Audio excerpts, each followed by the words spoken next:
Good afternoon. It is Sunday, February 8th, 2026, and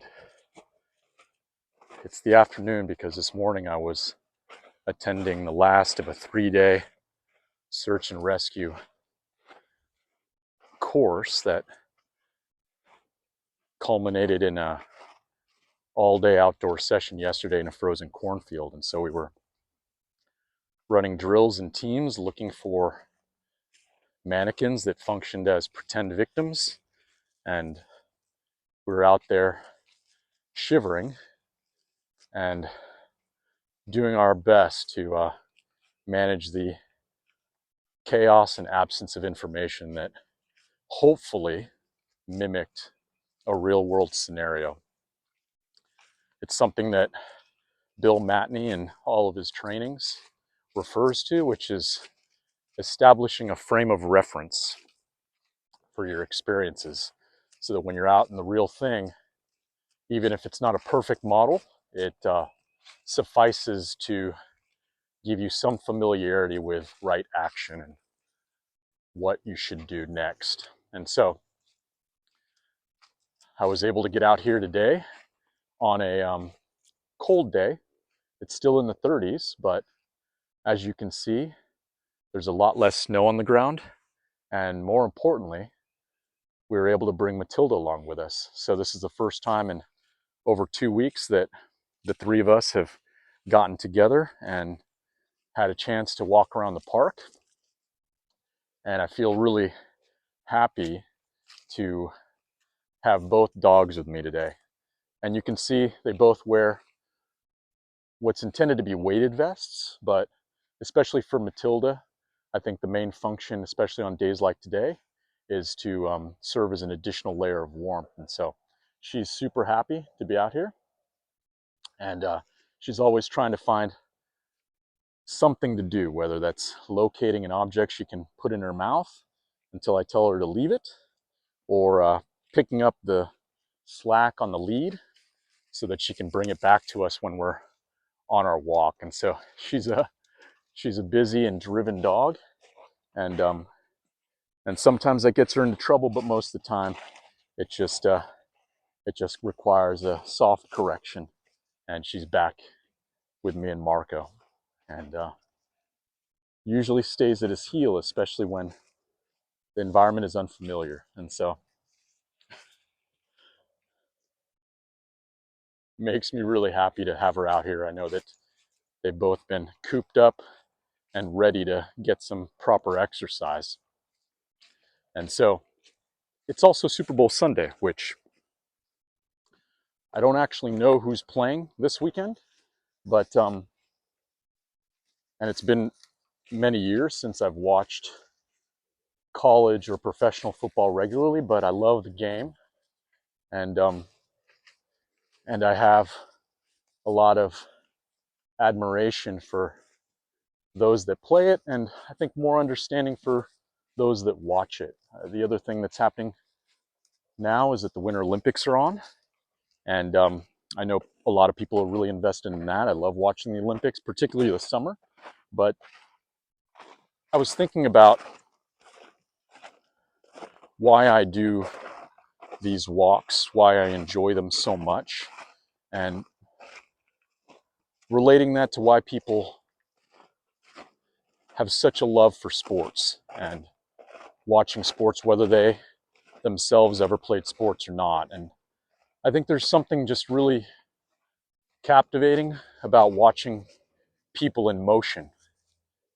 We are an observant species, and there's nothing more fascinating than to watch people doing things. And so it's one of the reasons why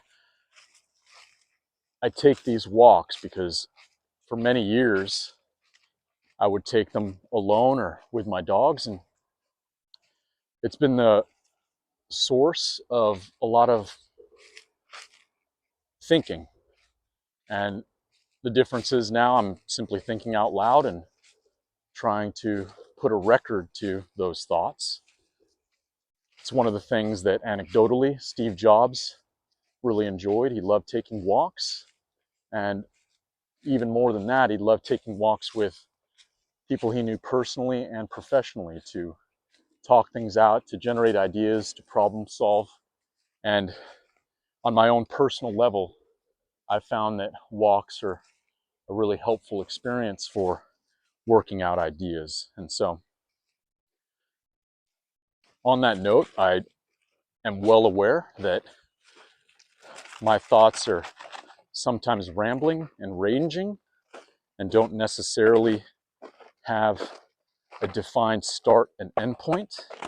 And I apologize in advance for that.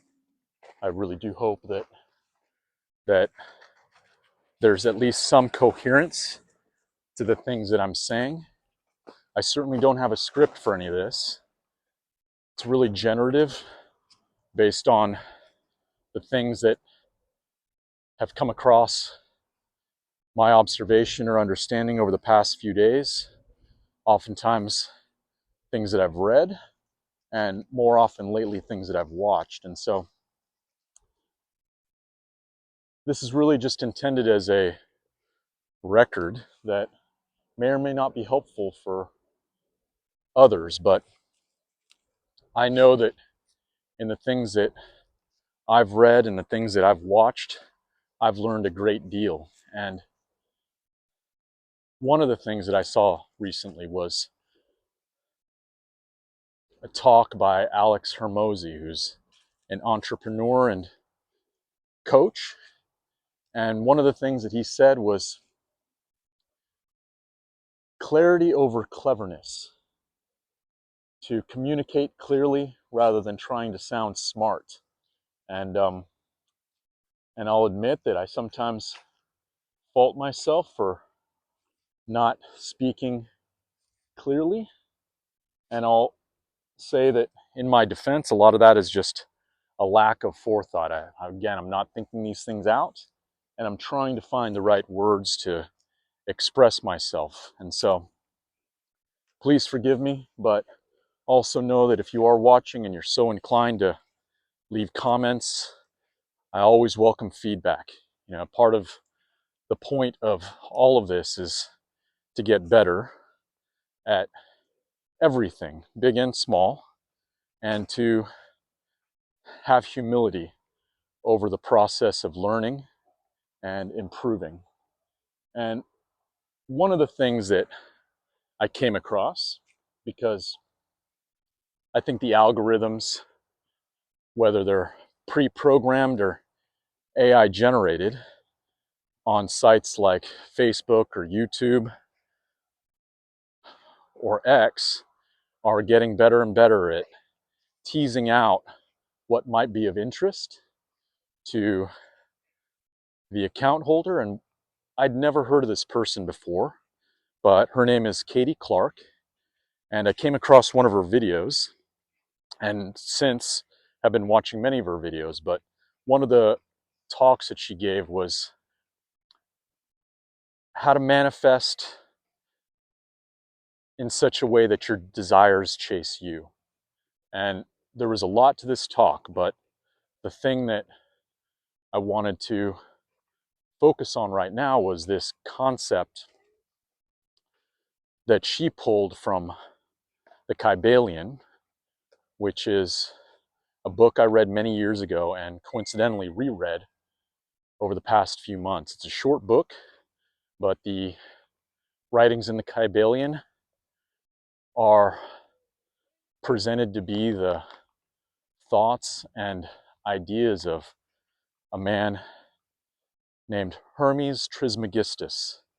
And it's unclear to what extent this person was an absolute historical character. And it's also unclear the origins of Hermes, but some say he was Greek, some say he was Egyptian, some say he traveled widely and drew his ideas from both those ancient traditions. But it's the source of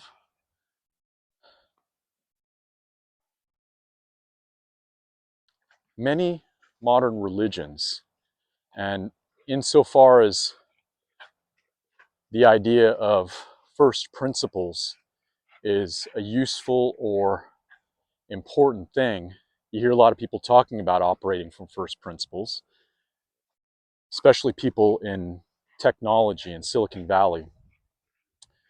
Elon Musk is famous for many things, but he credits that process of thinking from first principles for a lot of the elegant solutions, incredibly sophisticated and complicated engineering, but really elegant solutions to problems, whether that's energy, transportation, communication. It's the idea of first principles that he starts with. And Hermes, or Hermetics, if they can be regarded as anything, is perhaps the first of first principles when it comes to religious thought and philosophy. And one of the things that began her talk was this idea of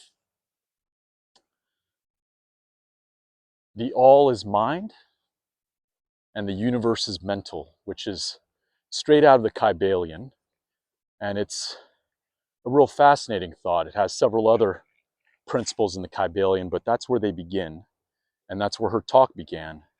And I guess if I was to categorize her approach to her videos and self-improvement, it might be bundled with ideas of manifestation, but she's incredibly gifted at communication. She's abides by that idea that Alex was talking about of being clear, even more than clever, but admittedly, I think she's both. She's obviously a practiced speaker and she has good command over the subject matter. And so I've been digesting her videos and getting a lot out of it. But this idea of the all is mind and the universe is mental really touches on this thought that the way we think about things, the thoughts that we have, are real, not just to ourselves, but in the world. And that everything begins with a thought. And she gave this great example that there would be no airplanes if it wasn't first a thought in someone's mind. And in order to manifest a reality, you must first think it. And that really struck me because it's both true and elegant. And I believe on a different thought or a different talk, one of the things that she described is instead of focusing on outcomes, focus on identity.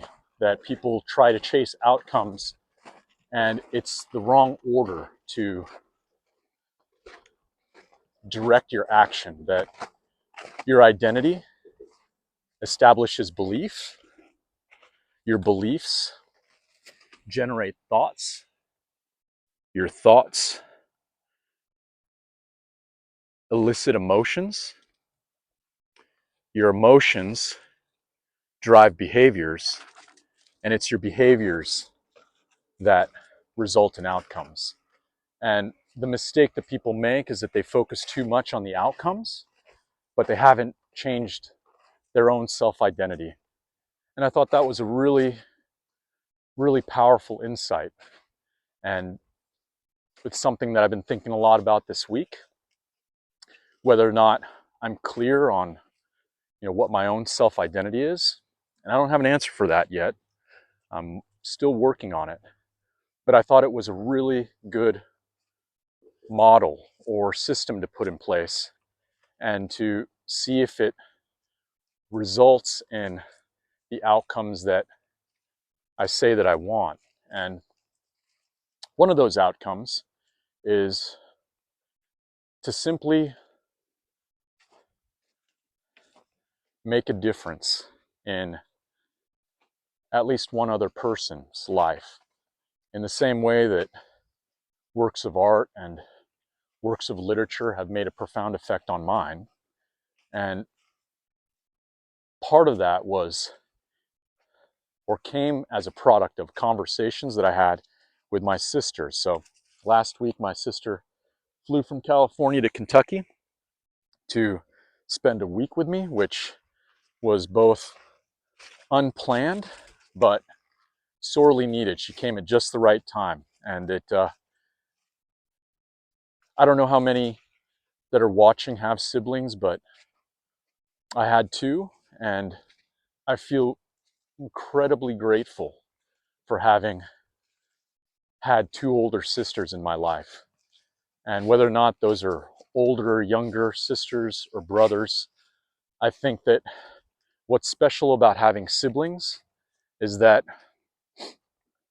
even more so than your parents, they will likely know you all of your life, or depending on the order, you will know them all of theirs. And that's a really rare relationship. And I know that families can be complicated and people can have really complicated relationships with their siblings.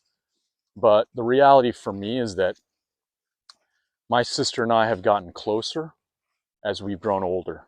And I feel really fortunate to have her in my life because, unlike anybody else, she's seen me grow up. You know, she might not have known the details of every struggle or success that I've had, but she can understand it when it's conveyed to her, when I choose to share it.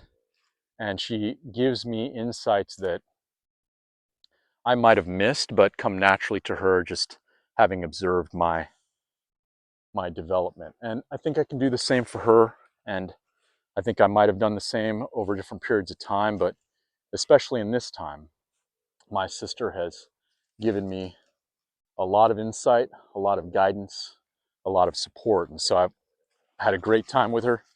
We ate some good food. We saw some beautiful sights around Kentucky, and I think that it was a pleasant enough experience for her to want to come back. And so I'm looking forward to that. But one of the things that we talked about was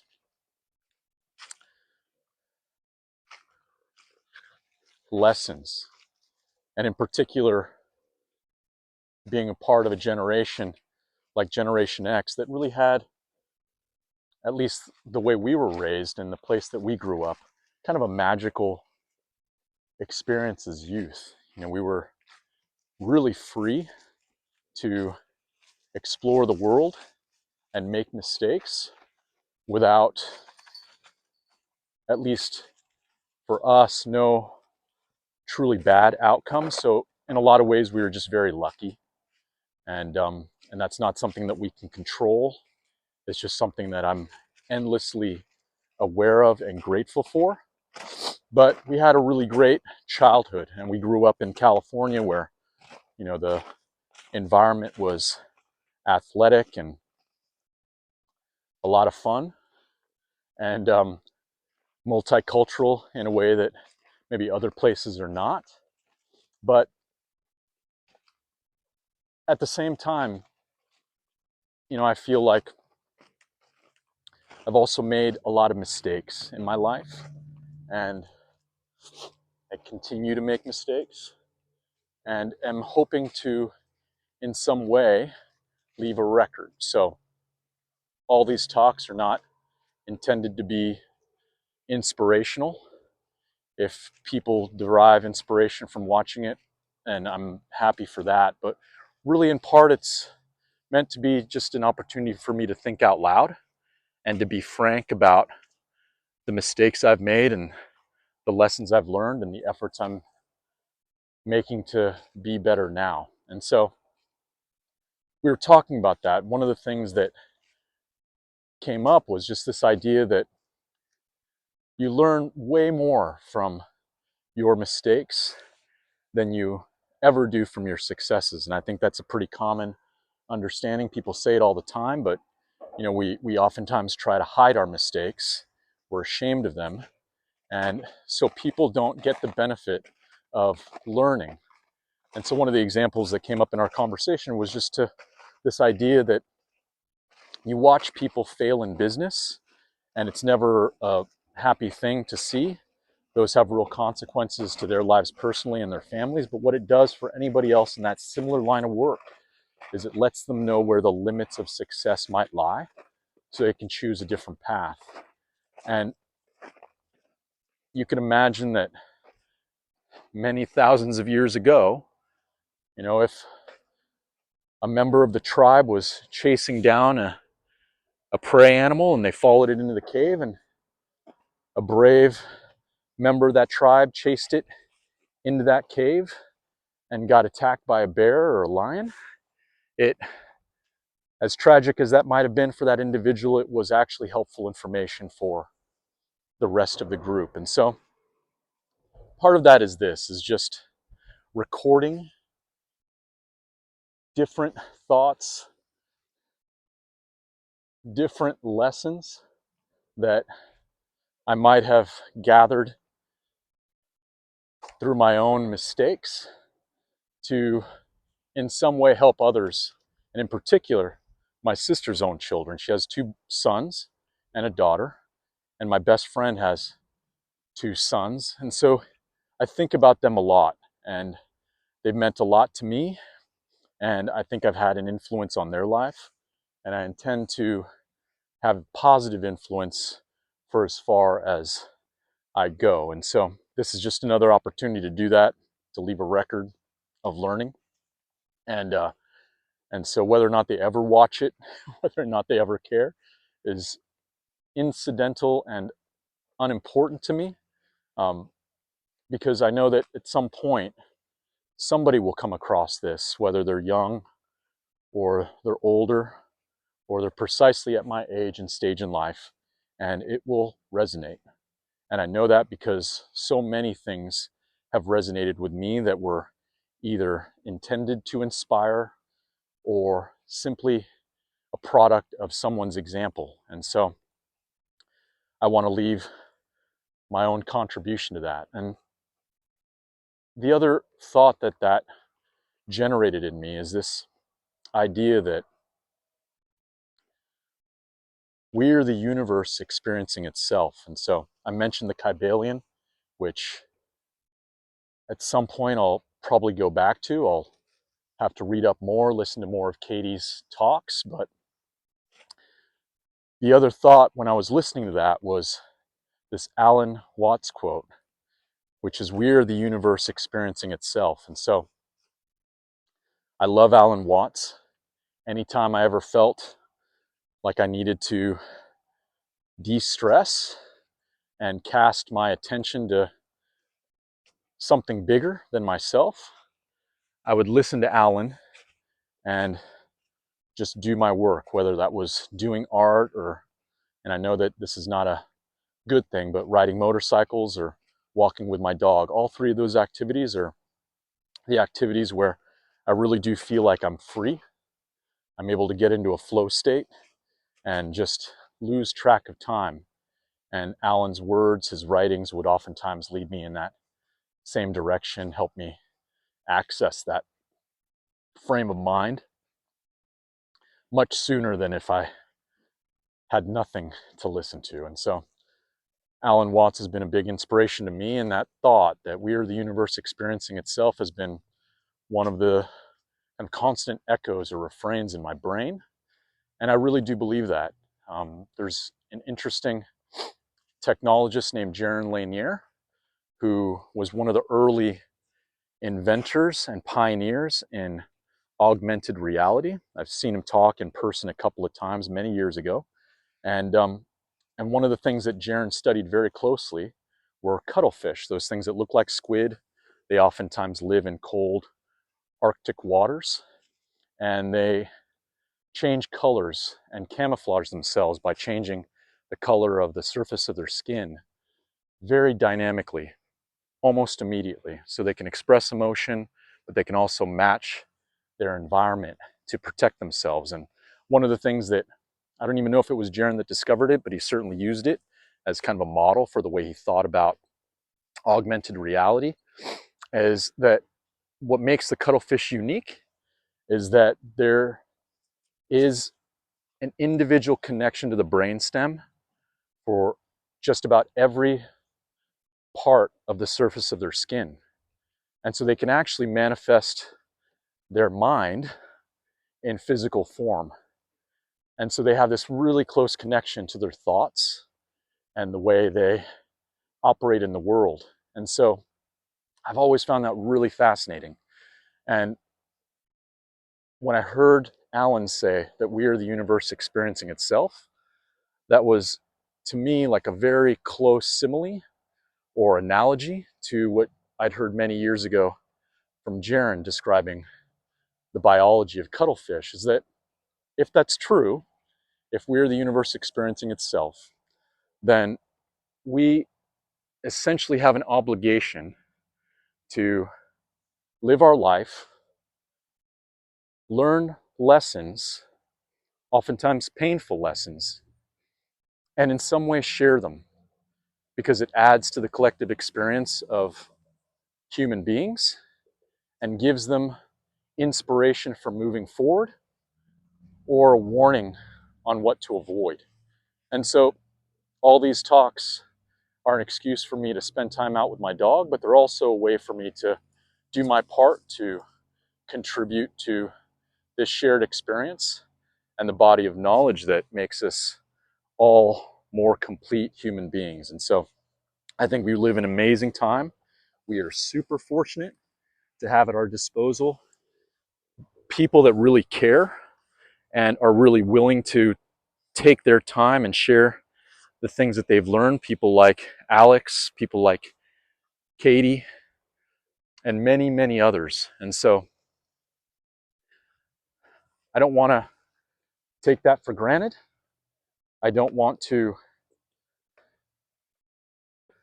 underutilize or not make the most of that opportunity to learn from others.